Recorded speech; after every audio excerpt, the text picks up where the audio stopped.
You may not realize it, but your money speaks.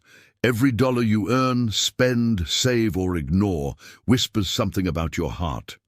It tells stories of fear or faith, of greed or gratitude. It reveals what you value when no one's watching. The world says money talks in power, status, and influence, but Proverbs says it speaks in integrity, generosity, and trust. The difference isn't in the volume, but in the vocabulary. When your money talks, what language does it use? Some speak fluent scarcity. They hoard, protect, and panic at every dip. Others speak in pride. They spend to be seen, to prove they've arrived. A few speak in purpose. Every dollar becomes a disciple sent to do good in the world. The truth is, your money doesn't lie, it testifies. It tells God and the world who your master really is. Proverbs says, "The wealth of the wise is their crown, but the folly of fools yields folly." Money itself isn't moral or evil. It's a mirror. It reflects the condition of your soul. In wise hands, it becomes a tool for peace. In foolish hands, it becomes a weapon of pride. The question isn't whether you have money, but whether money has you. You live in a world where money shouts. Ads scream that happiness is purchasable, that joy can be delivered in 2 days or less. You're trained to equate worth with wealth, to chase comfort at the cost of contentment. But wisdom doesn't shout, it whispers. It reminds you that the richest moments of your life rarely involve a transaction. Sometimes your money whispers fear. You save obsessively, not because you're wise, but because you don't trust. You call it stewardship, but it's really self-preservation. You clutch what you can control because faith feels too fragile. But Proverbs reminds you, a generous person will prosper. Whoever refreshes others will be refreshed. Faith doesn't just believe in God's provision. It releases control of what it loves most. Other times your money speaks ambition. It drives you to work harder, longer, louder. You call it vision, but sometimes it's validation, an unspoken plea for approval. You want your success to say, "I matter." But wisdom knows that true wealth isn't about being seen. It's about being settled. It's not about arriving. It's about aligning. Money always tells on you. It doesn't need words. It leaves evidence. It shows what you worship. It reveals priorities you can't explain away. The receipts are like journal entries, documenting devotion in real time. Every transfer, every purchase, every choice, it all forms a pattern, a spiritual fingerprint that can't be faked. If your money could speak today, would it thank you for your discipline or expose your distractions? Would it tell stories of generosity or confessions of greed? Would it say, "You used me for purpose," or whisper, "You used me for pride"? Because the truth is, your money has always been a messenger, and you've been its author. You begin to realize that financial life isn't about balance sheets, it's about belief systems. Every dollar has direction. It moves toward either self or service, heaven or hurry, meaning or materialism. Proverbs doesn't teach money management. It teaches heart management. Where your treasure is, there your heart will be also. Money doesn't change you, it reveals you. The world wants your money to say, "I win." God wants it to say, "I trust." The market trains you to hoard. The kingdom teaches you to hold loosely. In the market, the rich rule. In the kingdom, the generous reign. It's not about how much you make, but about how much your making makes of you. You see now that your money is always speaking, even when it's sitting still. When it stays in your account out of fear, it says something. When it's spent impulsively, it says something. When it's given freely, it says something. Every cent has a sermon. The only question is, who's it preaching for? Because at the end of every transaction, there's always a testimony. And one day, when the balance sheets are closed, your money will still be speaking. Not in numbers, but in legacy. It will tell a story far louder than wealth ever could. Every generation faces the same test, not how much you can earn, but how much you can entrust. Money isn't given to you to own, it's given to you to manage. You're not the master, you're the messenger. That's why Proverbs says, "The plans of the diligent lead to profit, but haste leads to poverty." Stewardship is not about how fast you build, but how faithfully you balance. You hold money, but it's God who holds meaning. Stewardship begins when ownership ends. The moment you realize nothing truly belongs to you, everything starts to bless you. You stop gripping and start giving. You stop fearing loss because you understand that everything you have was borrowed from grace. The foolish cling to money for security. The wise see it as opportunity. It's not about how much you can keep.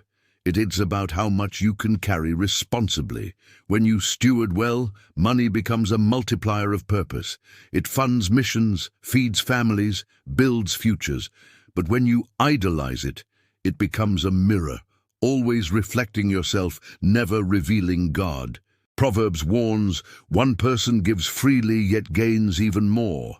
Another withholds unduly but comes to poverty. The economy of heaven runs on paradox.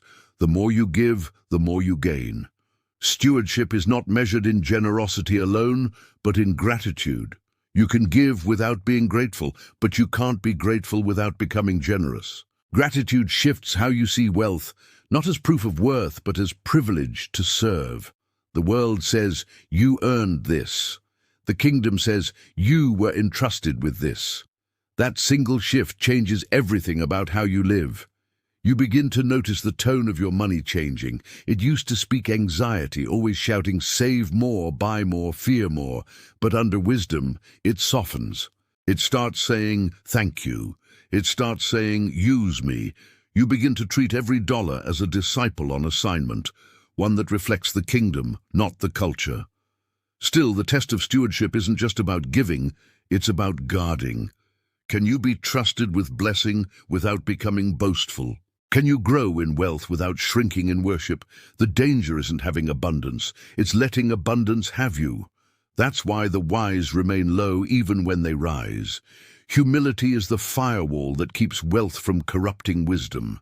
You see how the world measures stewardship in return on investment, but the kingdom measures it in return on obedience. Sometimes God calls you to give where it doesn't make sense, to plant in droughts, to share in scarcity, to trust when trends say otherwise. The market calls that foolish. Heaven calls it faith. The return might not be financial, but it's always fruitful. True stewardship transforms scarcity into sufficiency. It doesn't deny need. It redefines it. When you realize that enough is not a number but a mindset, peace finally enters your ledger. You start to understand that provision is less about accumulation and more about alignment. Being where God blesses, not just where the money flows. There will always be seasons where stewardship feels like sacrifice. Times when giving hurts, when obedience stretches. But Proverbs reminds you, honor the Lord with your wealth and the first fruits of all your crops. The promise isn't that you will never struggle. It is that your barns will be filled with purpose, not just product. The longer you walk in stewardship, the quieter the noise of greed becomes. You stop comparing incomes and start comparing impact. You stop competing for visibility and start contending for virtue. You realize that God's economy isn't built on profit margins. It's built on mercy margins. And one day, as you look at your life, you see that stewardship has changed your reflection. You no longer measure success by possessions, but by peace. You're not chasing increase, you're cultivating influence. You've learned the paradox of Proverbs. The richest people on earth are those who no longer need more to feel full. Stewardship, in the end, isn't about money at all. It's about mastery. Who's in charge, your wealth or your wisdom, your wallet or your worship? Because money is a terrible master, but an excellent servant. The test is ongoing and the examiner is gentle. Every day, you're spending, you're saving, you're sharing, all speak, and heaven listens to what they say. Generosity is the language money was meant to speak. It's the one dialect greed can't understand. When you give, you silence the noise of scarcity and amplify the sound of trust. The world measures wealth by what you keep. The kingdom measures it by what you release. Generosity isn't about losing money, it's about freeing it. Because money kept too long decays, money given becomes eternal. You start realizing that generosity doesn't begin with abundance, it begins with awareness. The widow in Scripture didn't wait for more, she gave what she had. Her small gift echoed louder than the gold of the rich. God doesn't listen to amounts. He listens to motives. He doesn't count coins, he counts courage. True generosity isn't measured in zeros. It's measured in surrender. Proverbs says, the world of the generous gets larger and larger. The world of the stingy gets smaller and smaller. You see how true that is. When you give, your world expands, not in possessions, but in perspective. The act itself breaks something inside you, the myth of self-sufficiency. You remember that everything you've ever had was grace on loan, and grace never stops flowing when it's shared. You begin to notice how generosity rewires your heart. What once felt like obligation now feels like opportunity. You stop asking, how much should I give? And start asking, how much can I trust? The act of giving becomes worship, a physical expression of invisible faith. You give, not to prove your goodness, but to proclaim His. Generosity also carries memory. Every time you give, you echo the character of the giver. God so loved that He gave, not leftovers, but His best. That's the model Proverbs calls you to follow, to give with joy, not calculation. The generous don't just change others' lives, they keep their own hearts alive. In giving, they find the rhythm of heaven's economy, abundance through release. Sometimes generosity will feel like foolishness. You'll give and see no immediate return. You'll invest in people who never thank you, bless those who betray you, build where no one notices. But Proverbs reminds you, whoever is kind to the poor lends to the Lord, and He will reward them for what they have done. Every unseen act is recorded in eternity's ledger. The return is delayed, not denied. Over time, your giving becomes your legacy. People forget what you earned, but they never forget what you gave. Money can build monuments that crumble, but generosity builds memories that resurrect. Your influence outlives your income. The things you sow in secret grow into stories that outlast you. You see it in the eyes of those you've helped, the quiet gratitude, the hope reignited. You realize that wealth was never meant to be hoarded. It was meant to be circulated like blood, keeping the body of humanity alive. When you stop the flow, something dies inside you. But when you let it move, life multiplies. The legacy of generosity doesn't end with giving. It begins with guidance. You start teaching others how to listen to what their money says. You show them that prosperity isn't a sin, but stinginess is. You remind them that God doesn't need their wealth. He wants their willingness. You teach them that the sound of a generous life is the closest thing to heaven as harmony. In the end, your money's message becomes clear. It's not saying, look what I built. It's saying, look who I trusted. Every gift you gave, every need you met, every seed you planted became a sentence in a larger story, one written in kindness, not currency. Your money spoke mercy, and mercy never loses its voice. And when your time comes to leave this world, your money will still be talking. It will whisper through the scholarships, the meals, the moments it created. It will echo in the generations touched by your obedience. It will testify that you lived for something bigger than balance sheets, that you let your wealth worship.